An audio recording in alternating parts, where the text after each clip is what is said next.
अगर हम बात करते हैं समाज में आज बड़ी बड़ी बीमारियां जिसमें व्यक्ति का लाखों रुपए लगता है, उसमें एक है किडनी फेल, एक है लीवर फेल, एक है कैंसर और एक है हार्ट प्रॉब्लम।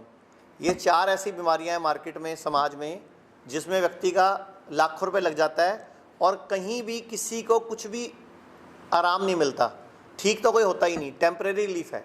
अगर किसी को हार्ट की प्रॉब्लम हुई, हमें बोला जाता है कि उसके स्टंट डाल देते हैं, तो स्टंट कोई इलाज नहीं है, एक टेम्परेरी व्यवस्था है। उस नली के बीच में एक स्प्रिंग डाल दिया, उस नली के ब्लॉकेज को थोड़ा दूर कर दिया, गायब नहीं करा, कहीं गई नहीं वो ब्लॉकेज। वो क्या होता है, 6 महीने, साल, 2 साल बाद दोबारा ब्लॉकेज जम जाती है, फिर कहते हैं दूसरा स्टंट डालना पड़ेगा। अभी आप लोगों को पता है पीछे राजू श्रीवास्तव की डेथ हुई, तो आपको पता है उसके 9 स्टंट डल चुके थे। 9 मतलब एक आधा नहीं, 9 स्टंट डल चुके थे, 10वें की तैयारी थी। तो फिर ये कोई इलाज थोड़ी है, ये तो टेम्परेरी व्यवस्था है। ऐसी अगर हम बात करते हैं किडनी फेल की, तो किडनी फेल में क्या होता है, जब भी किसी का क्रिएटिनिन बढ़ जाता है, यूरिया बढ़ जाता है, तो उसको बोलते हैं तेरी किडनी काम करना बंद हो गई, फेल हो गई, अब तू ट्रांसप्लांट करा। जब तक ट्रांसप्लांट के लिए किडनी नहीं मिलती, डायलिसिस करते हैं। लेकिन आपने कभी डाटा चेक करा कि कितने ट्रांसप्लांट हुए और कितने कामयाब हुए? 30% लोगों की डेथ तो विदिन 3 डेज हो जाती है, 30% लोगों की ट्रांसप्लांट के टाइम पे। लेकिन वो डाटा बाहर ही नहीं आता, क्योंकि जिनके घर का मर जाता है वो कुछ बोलते नहीं, इसलिए आपको पता नहीं चलता कि अल्टीमेटली सॉल्यूशन क्या है। अब जिसका भी लीवर फेल है, उसको बोलते हैं लीवर ट्रांसप्लांट कराओ, 30 से 50 लाख का खर्चा है, और जब ट्रांसप्लांट करते हैं 2-3 साल में फिर फेल हो जाता है। तो क्यों नहीं ऑल्टरनेटिव थेरेपीज, जिसको हम ऑल्टरनेटिव थेरेपी बोल रहे हैं, आयुर्वेद, नेचुरोपैथी, उनको क्यों नहीं पकड़ रहे हमें? तो इस देश का दुर्भाग्य है कि हमारी सरकारें आज भी उस मानसिकता की गुलाम है जो अंग्रेज हमारे देश में छोड़ के चले गए थे। मैं खुद पिछले 28 साल से इस आयुर्वेद के फील्ड में हूँ, डॉक्टर साहब 16 साल से इस फील्ड में हैं, और वो जो डॉक्टर मैडम बैठी हैं वो पिछले 7 साल से इस फील्ड में हैं। तो हम लोग, हमारे पूरे इंडिया में आज 120 सेंटर्स हैं, 121, जिसमें 36 हॉस्पिटल्स हैं, 85 क्लिनिक्स हैं। हम लोग क्या कर रहे हैं, कोई भी बीमारी, चाहे किडनी फेल है, चाहे लीवर फेल है, चाहे कैंसर है, चाहे हार्ट की प्रॉब्लम है, हम पेशेंट की बीमारी की जड़ पकड़ रहे हैं कि बीमारी हुई क्यों। हम उस बीमारी की जड़ पर काम कर रहे हैं, जिससे होता क्या है, व्यक्ति की वो बीमारी तो सॉल्व होती है, साथ में कोई और तकलीफ भी आने वाली हो वो भी सॉल्व होती है। जबकि मॉडर्न पैथी में, जिसको अंग्रेजों की पैथी बोलते हैं हम लोग, उसमें बीमारी पर काम होता है, सप्रेशन पर काम होता है, ठीक करने पे काम नहीं होता। मैं आप ही लोगों से सवाल पूछता हूँ, मुझे किसी एक बीमारी का नाम बताओ जिससे किसी एक दवाई का नाम बताओ जिससे कोई एक बीमारी ठीक होती हो। मॉडर्न पैथी की एक सिंगल भी दवाई नहीं है जिससे एक भी बीमारी ठीक होती हो। लेकिन कितना बड़ा मकड़ जाल पूरे भारत में फैला हुआ है। पूरे के पूरे भारत में अगर किसी को तकलीफ होती है, वो सीधा चला जाता है मॉडर्न पैथी में।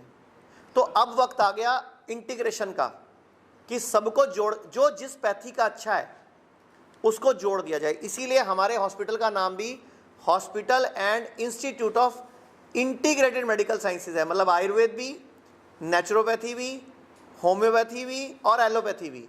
एलोपैथी का हम सिर्फ डायग्नोसिस यूज़ करते हैं या इमरजेंसी यूज़ करते हैं, बाकी हम मैनेजमेंट के लिए आयुर्वेद और होम्योपैथी और नेचुरोपैथी को यूज़ करते हैं। और रिजल्ट ऐसे हैं कि हम आपको सैकड़ों पेशेंट से मिलवा सकते हैं, हम आपको डाटा दे सकते हैं। अभी हमारे हॉस्पिटल में इस टाइम भी 24 पेशेंट एडमिट हैं।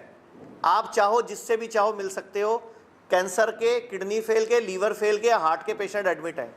आप उनसे पूछो उधर गए थे क्या हुआ, इधर आए थे क्या हुआ। मैं इसीलिए यहाँ कोई पेशेंट नहीं बिठा रहा हूँ ताकि आपको ये ना लगे हमने किसी को पहले से तैयार करके बिठा दिया। आपका जिससे दिल करे उससे सवाल पूछ लेना, जिससे दिल करे उससे अपनी मन की सारी निकाल लेना, ताकि आपको एक्चुअल में तसल्ली हो। ये अभी हमारा छोटा हॉस्पिटल है, मुंबई वाला 150 बेड का। मेन हमारा हॉस्पिटल सबसे बड़ा जो है वो दिल्ली के पास मेरठ के बॉर्डर पे 1000 बेड का, जो एशिया का सबसे बड़ा इंटीग्रेटेड हॉस्पिटल है। उसको हमें वर्ल्ड बुक ऑफ रिकॉर्ड की तरफ से एशिया के सबसे बड़े का अवार्ड भी मिल चुका है। उसमें हम यही 4 बीमारियां, cancer, kidney fail, liver fail और हार्ट के पेशेंट पे काम कर रहे हैं। कि बीमारी कोई भी हो, बीमारी की जड़ पर काम करो। कि जैसे हम महाराष्ट्र में बैठे हैं, तो महाराष्ट्र सरकार से आप लोग अपील करो, हमारी तरफ से, आपकी तरफ से भी होनी चाहिए, जितने सरकारी कर्मचारी हैं इनके कार्ड बने होते हैं वो सिर्फ एलोपैथी में चलते हैं, कहीं और नहीं चलते। जबकि राजस्थान सरकार, दिल्ली सरकार, हरियाणा सरकार और केंद्र की सरकार दिल्ली में वो कार्ड अब दोनों जगह चलने लग गए हैं, आयुर्वेद में भी चलने लग गए हैं और एलोपैथी में भी। तो हमारी डिमांड ये है कि महाराष्ट्र सरकार को भी ऐसे करना चाहिए कि वो कार्ड आयुर्वेद में भी चले, एलोपैथी में भी चले। एक सरकार ने जारी किया है वो सिर्फ एलोपैथी में चलता है। और दूसरा जो आयुष्मान योजना है देश की, वो आपके यहाँ दीनदयाल के उसके ज्योतिबा फूले कुछ नाम से है आपके यहाँ योजना, वो योजना में भी जो कार्ड है 5 लाख का गरीब आदमी का, वो एलोपैथी में चलता है, महात्मा ज्योतिबा फूले। तो वो मैं रिक्वेस्ट करूंगा कि वो कार्ड दोनों जगह चलना चाहिए, आयुर्वेद में भी। सरकार का पैसा बचेगा एक तो, क्योंकि आयुर्वेद में इलाज सस्ता है। जैसे मान लो किसी को डॉक्टर ने बोला घुटने बदलने पड़ेंगे, तो घुटने बदलने का कम से कम खर्चा 1.5 लाख का है। आयुर्वेद में 30-40 हज़ार में जानू बस्ती से वही घुटना ठीक हो जाता है। हमारे पास सैकड़ों पेशेंट है, घुटना ठीक हुए, ऑपरेशन की जरूरत ही नहीं होती। ऐसे आंखों का ऑपरेशन का वो कार्ड चलता है आयुर्वेद में। अक्षय तर्पण से आंखों का ऑपरेशन की जरूरत ही नहीं है। रीढ़ की हड्डी का ऑपरेशन करते हैं, आयुर्वेद में पृष्ठवस्ती है। मतलब जितना एक होटल में रोज रहने का खर्चा है उतने में तो हमारा सारा इलाज हो जाता है। मतलब रहना भी उतने में, खाना भी, पीना भी, साथ में थेरेपी भी, डॉक्टर की फीस भी और साथ में उसके नर्स की फीस भी, उस पूरी फीस में सब कुछ इंक्लूड है। मतलब इतना सस्ता है आयुर्वेद। और सबसे बड़ी बात है सारे हेल्थ इंश्योरेंस भी चलते हैं अब तो वो और भी फ्री हो गया आपका। तो वो आयुष्मान योजना में आयुष तो है ही नहीं, मान पता नहीं किस बात का है। तो अभी हम लोगों ने पिछले महीने इसी 15 दिन पहले दिल्ली हाई कोर्ट में एक PIL डलवाया है। एक एडवोकेट है अश्विनी उपाध्याय, उन्होंने PIL लगाया है। और आप हैरान होंगे, वो कहते हैं देश में पहली बार ऐसा हुआ है कि PIL पे पहले दिन ही भारत सरकार, हेल्थ मंत्रालय, आयुष मंत्रालय, मिनिस्ट्री, सबको पहले दिन नोटिस हो गया कि क्या मजाक है, नाम आयुष्मान योजना है, इसमें आयुष कहाँ है। मतलब पहली बार ऐसा हुआ कि पहली PIL की पहली सुनवाई पे सरकारों को नोटिस हो गया और 1 महीने में जवाब मांगा है दिल्ली हाईकोर्ट ने कि आयुष्मान योजना में आयुर्वेद क्यों नहीं है, तो लेके आओ इसको। अब वो देखो क्या जवाब देते हैं। अभी 15 दिन हो गए हैं उसको। आप लोग ये ब्राउन टॉप है, प्रोसो है, फॉक्सटेल है, कोडो है, लिटिल है, इनमें सब में 8 से 12% फाइबर होता है। जबकि मैंने बताया गेहूं में कितना है, 1%। अब आप बताओ गेहूं खा के शुगर होगी कि नहीं होगी? ये खा के शुगर ठीक होगी, लेकिन ये हमारे अपने अनाज है जिनसे हमें छुपा दिया गया। अब आप बताओ ये गेहूं भारत में लाया कौन?